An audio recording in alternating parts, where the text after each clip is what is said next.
I feel like Jayden Daniels is being penalized for having a better year than Caleb earlier than Caleb. But since Caleb just did it and Jayden was hurt this year, he fell too far. So this was Jayden's rookie year versus Caleb's current year. So he's had a better record, better completion percentage. Total yards were more. The touchdowns to turnovers were a little bit more. Passer rating better. And he went further in the playoffs. But because he did have a knee sprain, a hamstring, and an elbow, we've kind of just dropped him down too far.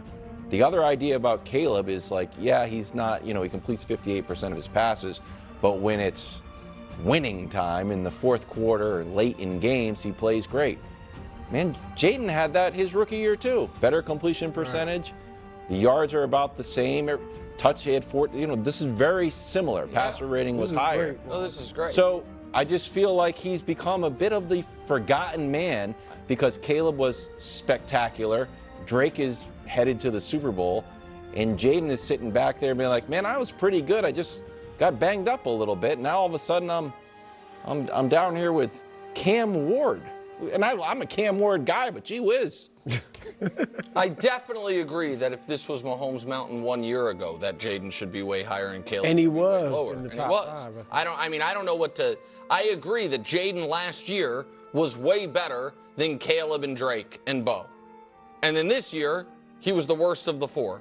And he was hurt multiple times with multiple different injuries, and his team was bad. Yeah, I like Wild's argument, but I think when I look at it, it's hard to have a player even stay the same when he's not even available.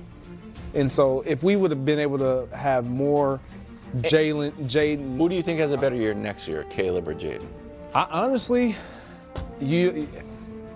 I like Jayden. I think he's fantastic. With this pairing of head coach, coordinator, with Ben Johnson and Caleb and this natural progression and young roster and developmental guys around him at the receiver position and tight end position, Caleb. Yeah. Yeah, I mean, that's obvious because Caleb Williams is in the better situation. Jayden Daniels now is already on another offensive coach, and Dan Quinn is already on the hot seat. Like, Caleb Williams is flushed with talent with the Bears and an elite top offensive coach in the NFL. So that's not even fair to even put it that way. But the disrespect towards Jayden Daniels is insane. It's absolutely insane. And so he got it. He didn't have a bad year, Jayden Daniels, this year. He got injured.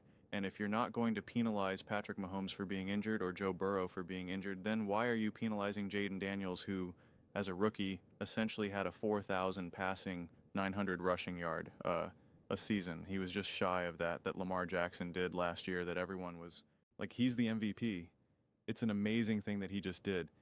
And yet, Jayden Daniels was able to do that in his rookie year. He just didn't finish out the fourth quarters of a couple games, and he would have had it. Like, the disrespect of Jayden is pretty insane. I mean, it is really insane. This is just the fourth quarter, okay? We could see Jayden better, and the season as a whole, Jayden better. I mean, it's pretty crazy. Jayden Daniels in the playoffs is better than what Drake May did in the playoffs this year. Just a fact. Just a fact. And again, I believe in Caleb. I believe in Bo Nix. I believe in Drake May. I am so excited for this new young core of quarterbacks to just have at it. I really am. But to try to pretend like Jayden is now on this like lower level, having a conversation about whether or not he can stay healthy is a separate conversation. We're evaluating his talent and how great he is. And he is awesome, and he does not have the coaching staff, and he does not have the roster that, quite frankly, Drake Bowe or Caleb have. The Commanders have somehow did themselves in a situation where now, out of all those young quarterbacks, worst roster, worst O-line, and worst coaching staff potentially on both sides of the, I mean, Jayden Daniels' second best weapon in his rookie year was Zach Z, who's like 49 years old, and Terry McLaurin, who's great. He's not some 26-year-old receiver in his prime here. I mean, like, that's literally all he had. And it's actually kind of interesting because with the playoffs, since all these quarterbacks went on playoff runs, Drake May, this is regular season and postseason. This season, 85.9, 85.9, 35 touchdowns, 10 interceptions this season. And Caleb Williams, 31 touchdowns, 12 interceptions, and a 76.9 rating, 57.3% completion percentage for Caleb, and Drake May, 69.8% completion percentage, pass rating 109.5 for Drake, and Caleb 86.8. Jayden Daniels, including the playoffs, was 90.6. 90.6. Higher than both of them, 68.4% completion percentage, 30 touchdowns, 10 interceptions, and a 99.7 pass rating. And a lot of that kind of got squashed against the Eagles, but I mean, the man was 9 yards away from leading the NFL in rushing, and I thought he did. Did when we take away the postseason. If we just do regular season, no, he was a little bit shorter, but he had 1.26 rushing yards, so well over 5,000 total yards and 37 total touchdowns. Drake May had half that. Caleb Williams had less than half that. I don't understand why we only want to pick and choose when we want to use rushing stats for a quarterback. I'll never understand when we want to pick and choose, when that matters, when that's relevant. I'll never understand it. People just want to pick and choose when it's most convenient for their argument, and it does not make any sense, because how are we going to pretend like a quarterback getting over 8,000 rushing yards does not impact your team to a massive degree? How are we going to pretend like we can just minimize that? Or like, well, the other quarterback got like 600 rushing yards, so that's still pretty good, and it's like, yeah, a difference of over 400, the difference of 500 yards, like what?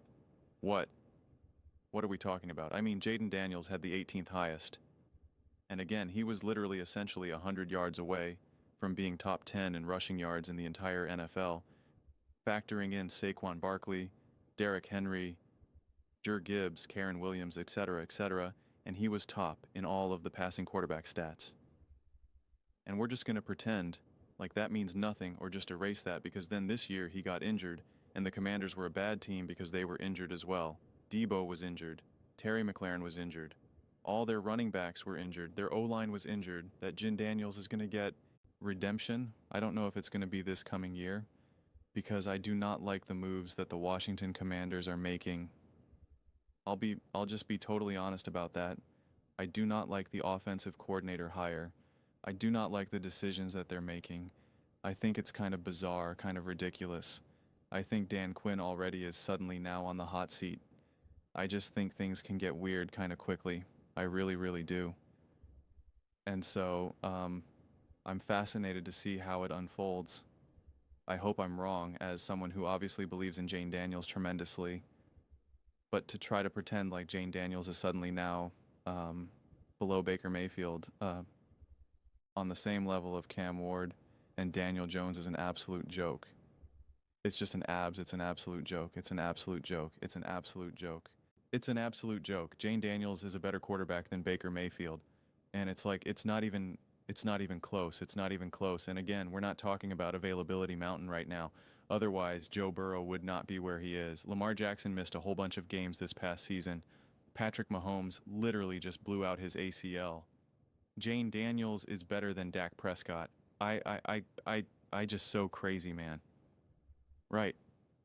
That Jayden Daniels, he's on the level of Cam Ward right now.